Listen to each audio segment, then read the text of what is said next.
welcome to the Hungry Bookworm. Spring came out with full force this weekend and hit 76, 77 degrees, which means this thing behind me isn't going to be in use much longer. So I thought, hey, I better do another fireside read before I can't anymore. So I grabbed All That Glitters by Sherry Ficklin. Now this is the second book in the Canary Club series, and if I understood this properly, it's 3 novellas which are leading up to a later novel series.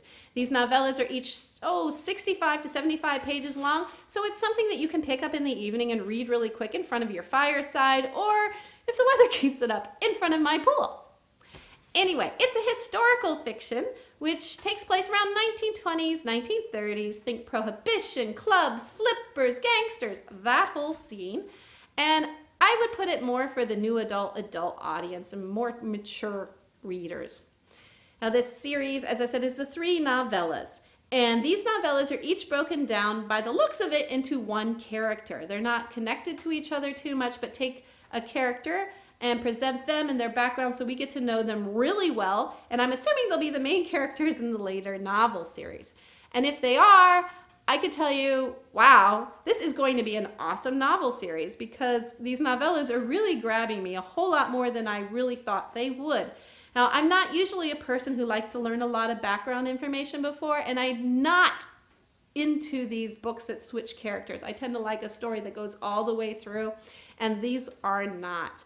However, I'm right now totally blown away by these novellas. The first one you can see, I think it was even the first review I did on my YouTube series here, if you want to go check that out. And that one was about the gangster's daughter, Macy, and she was a teenager, and she was pretty spunky, and she caught my attention. However, the second book about her best friend June has wowed me completely.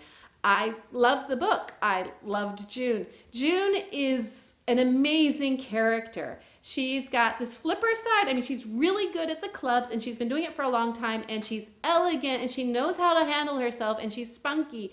And on the other side, she's got these secrets about her and her real family life and her past that make her very sympathetic. They're very rough circumstances that she has to deal with, but she still handles it with the same courage and elegance that she almost does her flipper side, and it makes her to be an extreme, amazing, layered character with a lot of depth. Now, not only does the character totally catch my attention in this novella, but also the setting. In the first novella, it was hinted at, this 1920s, 1930s, but it didn't always come across completely well. Well, the author makes up for it in this book. The 1920s, 1930s feel comes across completely, not only in the details in the scenes, but more in the life, how the people are, how they react. For example, the dialogue, wow, it's a treat. The author did her research, and when you hear them, you can hear the 1920s, 1930s lingo, and it comes across very naturally. The other thing that I really found extremely impressive was that this handles the different attitudes of the people at that time. We have especially the question of race. How did the people of 1920s, 1930s deal with that? What were they thinking? How was that handled? And that hits with a punch. It adds a ton of depth to this whole thing and leaves one thinking completely, wow, that makes sense, you think. And as I said, it really grabs you into this time period. Now, before I continue, I wanted to show you the pictures. The author sent me some of these wonderful pictures, and she even signed them for me. This is Macy, at least how she sees her. And that's the main character from book 1, as I said. She's the daughter of the head gangster. She's a teenager, and she's full of surprises. She's spunky, has a lot to learn, but she's a character all for herself. And then we have Macy's heartthrob, Vinny, and he's the adopted son of the family, of the gangster family.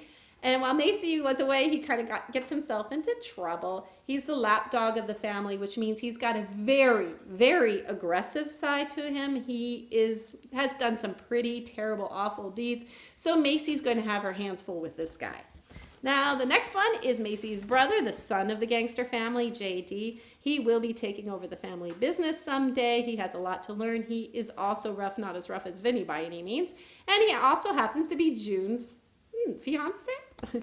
Anyway, and here is the star of this novel, June. And as you can see, she has got elegance to her. She's got a dark side. Those eyes speak, at least scream secrets and cleverness to me. She knows what she's watching out for. And as I said, this character had totally blown me away.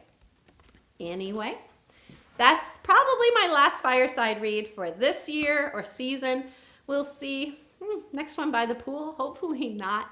Anyway, until then, don't forget to